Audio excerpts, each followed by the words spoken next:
Hello, hello, welcome back to Millennium English Literature channel.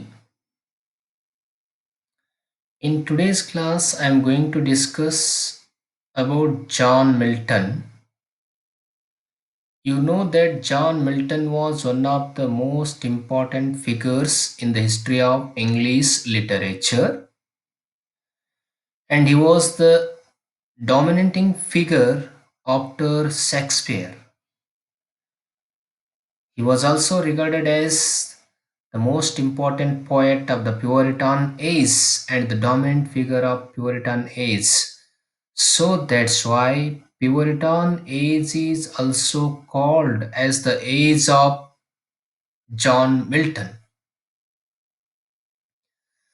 John Milton was born on December 9, 1608 at Brett Street, Cheapside, London, England. He was an English poet and intellectual who served as servant for the Commonwealth of England under its Council of States and later under Oliver Cromwell. He wrote at a time of religious flux and political upheaval. He wrote in English, Latin, and Italian. He achieved international renown within his lifetime. He was the child of both Renaissance and Reformation.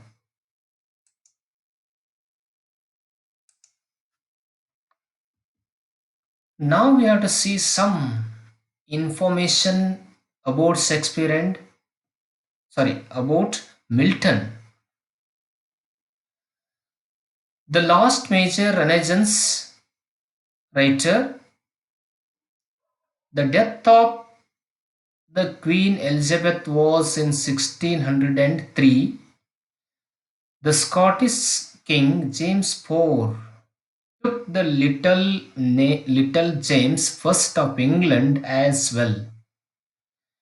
His reign lasting till 1625 is referred to as the Jacobean period. Jacobean period is very important in England history. The Renaissance relates to literature, whereas Reformation relates to religion. You know that Renaissance is a moment of English literature, and also Reformation is the moment of religion. Milton constituted the transitional moment. Milton himself claimed Edmund Spencer was an important predecessor. The influence of farmers, the Shepherd's calendar, especially evident in Milton's more pastoral poems. See, this Shepherd's calendar is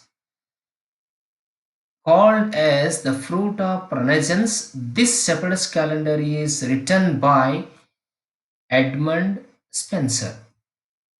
Now we look at the works of John Milton.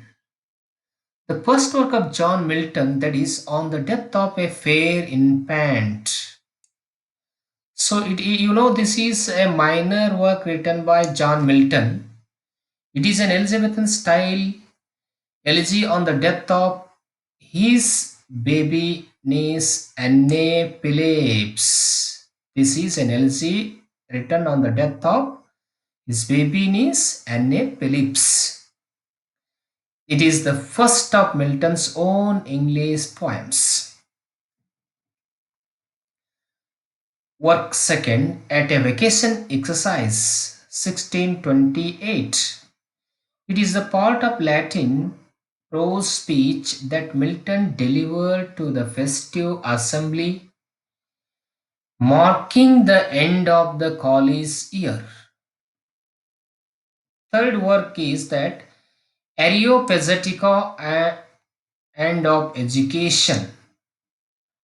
So these two are Milton's great pamphlets. This Areopagitica was published in 1644, a prose work. It is about the freedom of press. This is about the freedom of press, or Areopagitica deals with the theme of the freedom of press. This question was asked many times in both Kesat and Nut also. It opposes licensing and censorship. Licensing and censorship. It is among history's most influential and impassioned philosophical defense of the principles of a right to freedom of speech and expression. It is in the form of speech and a prose polemic. The fourth work, on the morning of Christus' nativity, it was published in 1629. It is about the rapturous celestial music that heralds Christus' birth and offers it as a song in the celebration of this event. This poem is a preliminary sketch of the later epics like Paradise Lost and Paradise Regained. Now also the another one work, that is Lycidas. It is most important work in the history of English literature, and also Lycidas is one of the most important elegies of English, of five elegies. The other elegies are Adonis and Tyrsis uh, and also that is elegy written in a country churchyard in memoriam. So these are the great five elegies in the history of English literature.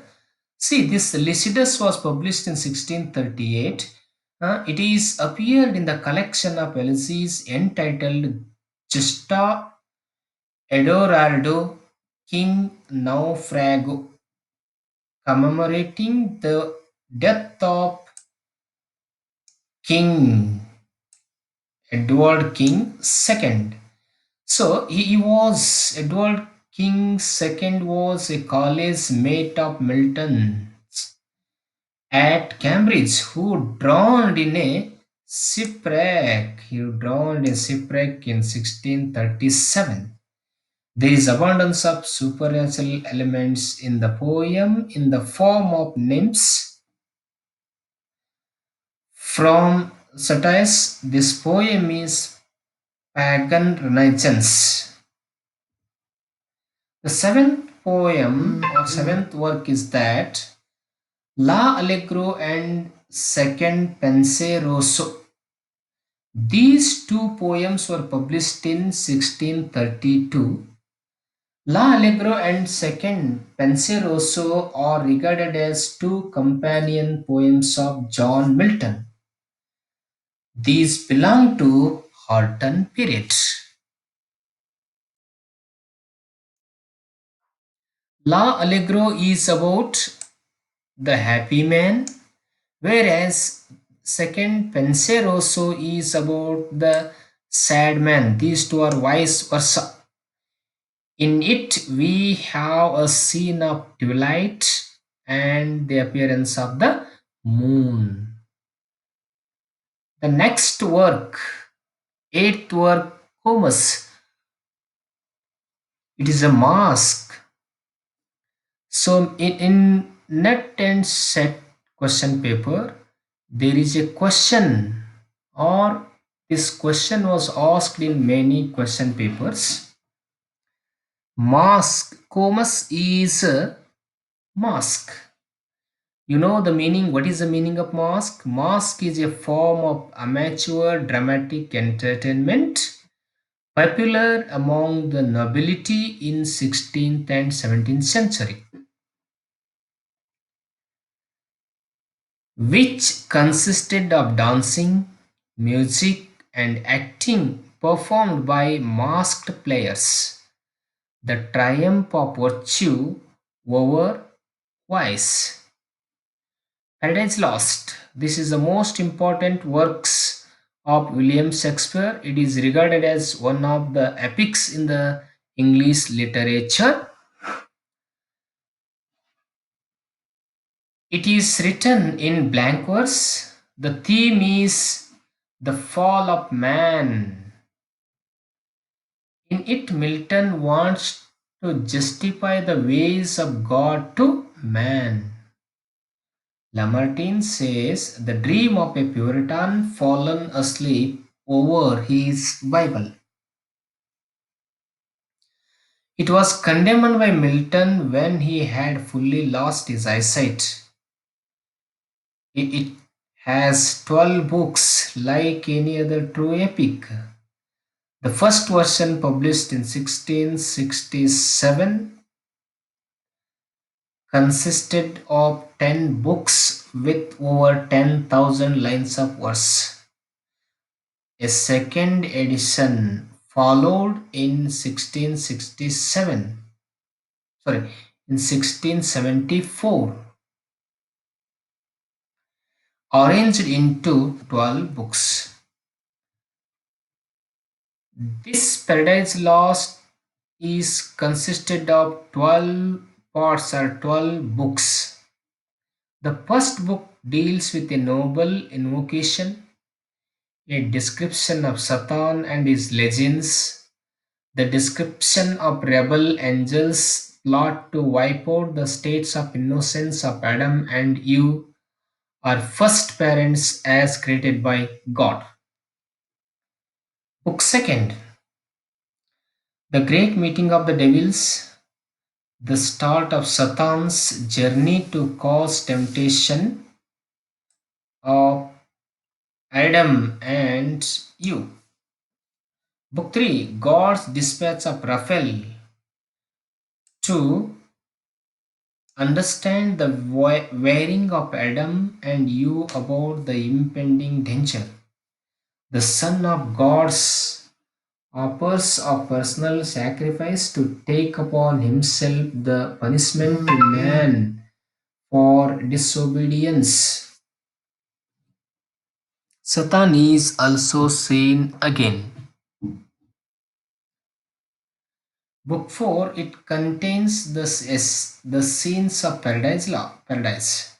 Satan is caught while tempting you in a dream but is not punished.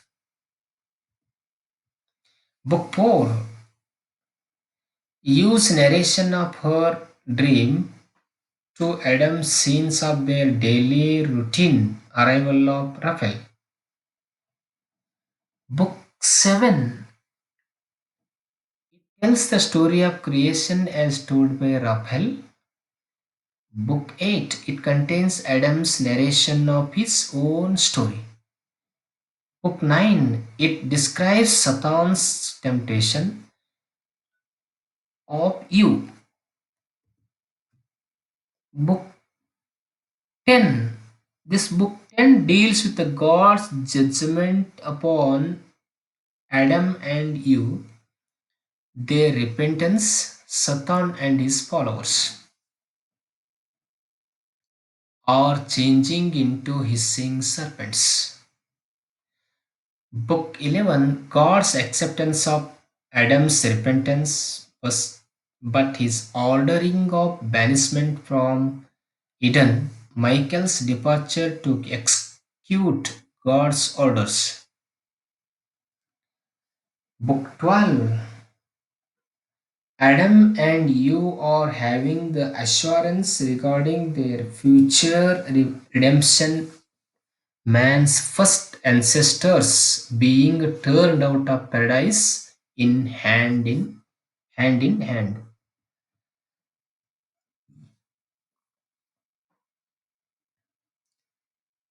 Next work, that is Paradise Regained. The theme of the poem is Christus' temptation in the wilderness. Last 11. Samson agonists was an Israeli wrestler who was blind. He was a champion of liberty. The poem is purely tragedy. It is a poetic drama. A question is raised on Samson agonist. You remember it is a poetic drama.